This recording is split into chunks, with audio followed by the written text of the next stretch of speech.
মহানন্দা কাঞ্জিলাল, মহানন্দাদি, আমার প্রশ্ন হচ্ছে, স্পষ্ট ভাষায় দেখতে পাচ্ছি, শুনতে পাচ্ছি, বাড়িগুলো ফাঁকা রয়েছে, স্থানীয়রা বলছেন এখানে অনুপ্রবেশকারীরা ছিল, এখন পালিয়ে গিয়েছে, তৃণমূল দেখতে পাচ্ছে না, তৃণমূলের সরকার দেখতে পায়নি এতদিন, এখন তৃণমূল সমর্থকরাও দেখতে পাচ্ছে না।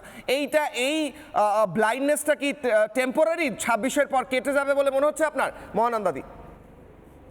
এত সহজেই উত্তর দেওয়া যাবে না, কিন্তু যে ঘটনাটা ঘটছে আমরা পরিষ্কার যেটা দেখতে পাচ্ছি যে এই এসআইআর এটা ভারতবর্ষেই প্রথমবার হচ্ছে না, বহু আগে থেকে, স্বাধীনতার পরবর্তী সময় থেকে এই এসআইআর হচ্ছে। এটা বারবার ইলেকশন কমিশন বলেছেন যে টু পিউরিফাই ভোটার, অর্থাৎ ভোটার লিস্টটাকে ঠিক করা এবং রিভিশন, স্পেশাল ইন্টেন্সিভ রিভিশন মানে কি? রিভিশন মানে ভোটার লিস্টে কারা কারা ভোট দিতে পারে সেটাকে জাস্টিফাই করা, এবং সেখানে দেখা যাচ্ছে যে সমস্যাগুলো তৈরি হচ্ছে।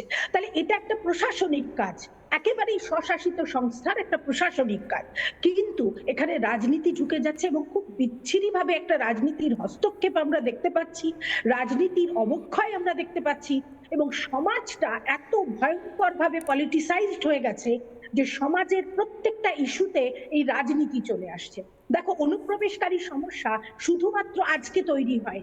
যখন মাননীয় মুখ্যমন্ত্রী মমতা বন্দ্যোপাধ্যায় বিরোধী পক্ষে ছিলেন, তিনি পার্লামেন্টে দাঁড়িয়ে এর বিরোধিতা করেছিলেন এবং ওনার মনে হয়েছিল সিপিআইএম এর সময় তারা এই ভোটের ক্ষেত্রে সুযোগ পায় অনুপ্রবেশকারীদের জন্য।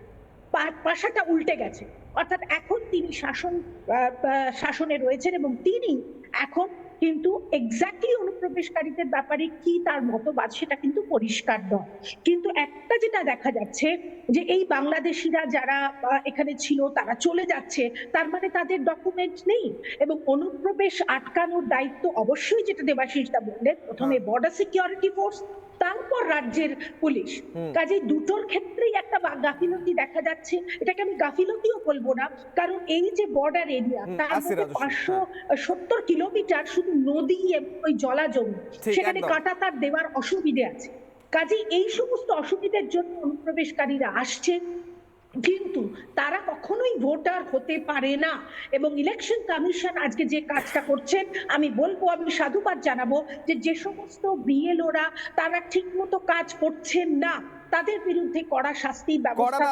মহানন্দাদি, আবার আসছি আপনার কাছে। আপনি যে পয়েন্টটা বলছেন, এখান থেকে আমাকে কয়েকটা বক্তব্য শোনাতেই হবে। আপনি পুলিশের কথা বলছিলেন, পুলিশ জানে কি এখানে অনুপ্রবেশকারীরা ছিল? জানতো পুলিশ না জানতো না? এতদিন ধরে, 3-4 বছর ধরে তারা এখানে কাণ্ড বা বিভিন্ন রকম কাজকর্ম করতো, থাকতো, তারা জানতো? কি বলছে একজন স্থানীয় ব্যক্তি, শুনুন। বছরে আর যাওয়া হয়নি না, আমরা এমনও মনে করেছি যে থাকবেন ওর দেশে গিয়ে আইলসগার না খালি কষ্ট করবো, তাই কিনি খাই, সুস্থ হলে রয়েছি এই। আচ্ছা, আপনারা যেখানে বসবাস করছেন প্রশাসন সেটা জানে? পুলিশ প্রশাসন এখানকার যারা রয়েছে তারা সেটা জানে আপনারা যেখানে রয়েছেন? তাই এতদিন আইস না জানি পারি, আমরা তো আর ঘরে থাকিনি, কাজ কাম করি খাই, তো তোমরা বুঝতেই পারতিস, আমাকে ভাষা দেখলেও বুঝতে পারতিস, চলত ব্যবহার, আমরা কি খালি খালি। সে তো ঠিকই, মানে আপনারা এতদিন ধরে বসবাস করছেন, সেটা পুলিশ জানবেন এটা তো হতেই পারে না, তারা জানেনি? সবাই জানে।